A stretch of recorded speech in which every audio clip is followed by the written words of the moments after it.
R34 Stagea Unicorn, whatever you want to call it. It's pretty dang sweet. First of all, we're going to calibrate. We're going to do that inside the settings, into controls, and onto your wheel controller. So in here you've got the wheel, accelerator, brake, clutch, which obviously means you're going to use your wheel.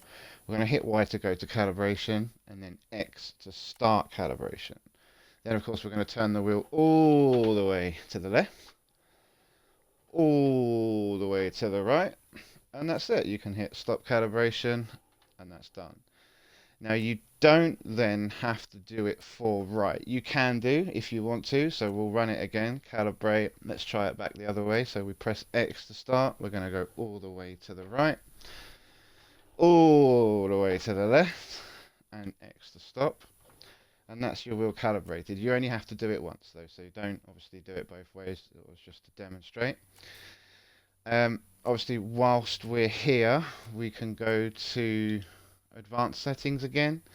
So wheel angle 1080, again clutch manual, no steering wheel assist, controller assist on. This game is great with a controller if you so desire to play it that way. And wheel force feedback 0.5. I don't go higher than that on the G920. I guess it's really down to personal preference, of course, whether you want to do that or not. So quick 2 minutes, we'll just run up and back just to demonstrate this car.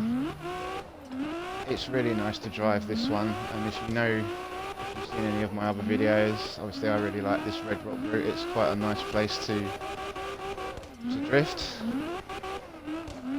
So you will notice with the telemetry in the bottom right corner, left foot braking is paramount if you don't have a handbrake that works, or you can try and grab the B button, but that's obviously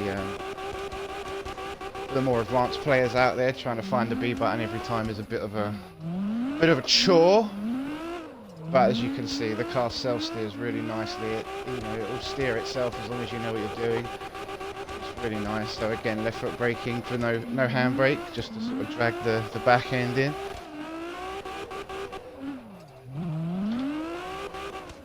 Bags of power. We'll see in the tune shortly. This car's running just under 1,000 horsepower. You can go a bit higher with this. I haven't felt the need to turn it up. It does quite well. A previous friend of mine has just said that this car limiter bashes quite a lot, and it does, but I don't know, if you can live with that, that's absolutely fine. So yeah, Stagea, that's the first part with the calibration. This paint's not finished, so ignore that. So we'll quickly back out and we'll run through the tune. Obviously with the patch notes, the update notes, you've got 4 new cars: the Corona, the Eleganto, the Patron, or I can't think what it's called. I think it's called the Patron, and of course the Unicorn. So we'll quickly run into the dyno stand. Now I realise obviously in the bottom left corner of the screen you're not going to see the spring lengths because there's a camera blocking it. So front and rear springs, front 6, rear 9, and then of course you can follow on from that yourself. This is a pretty standard setup that I do now. This is like a bass tune that goes onto all of my cars. 150 and 80 on the springs there, 50 and 70 on the shocks, front toe all the way to the left.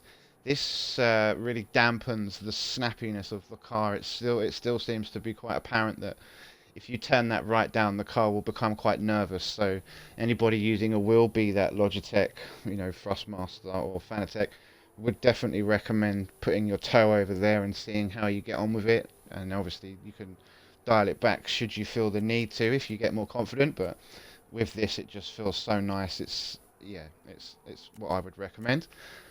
So yeah, toe all the way to the left, rear toe positive 0.40, 7.2 negative camber, and as close to -1 rear camber as you can get. Anti-roll bars 50 and 75, 6.5 caster, and this one Ackerman of 80. I don't really want to go any lower than that, but it does allow for some really smooth transitions. And onto the wheels, they're both 18-inch, so again you might not see that because of the camera. Front 255, rear 285, 190, 100. I'm running 110% adhesion here. This car is very fast on 110s, but of course if you want to run 120s or 100s, please do so. Obviously it's your own preference at the end of the day. Tyre profile of 35%. Shout out to Kooky. TTL Kooky tells me that the tyre profile also determines how your car behaves. You don't want too thin a sidewall because all of that will translate through the wheel and make the car quite hard to drive. So 35 is quite a nice number. Into the engine, max torque, rev limiter 8,000 and 2.0 on the turbo pressure, which is giving 982 horsepower. Again, if you want to whack the old boy right up to the max power, I think it runs at about 1,075. Into the diff, put the diff up to 0.90. The final drive, I think I changed that, I'm not entirely sure, 445 there. I know I changed gear 3, gear 3 is 1.24. The rest of it haven't changed, and this car only having 5 gears, you can, if you want to, change your 6th gear to reverse.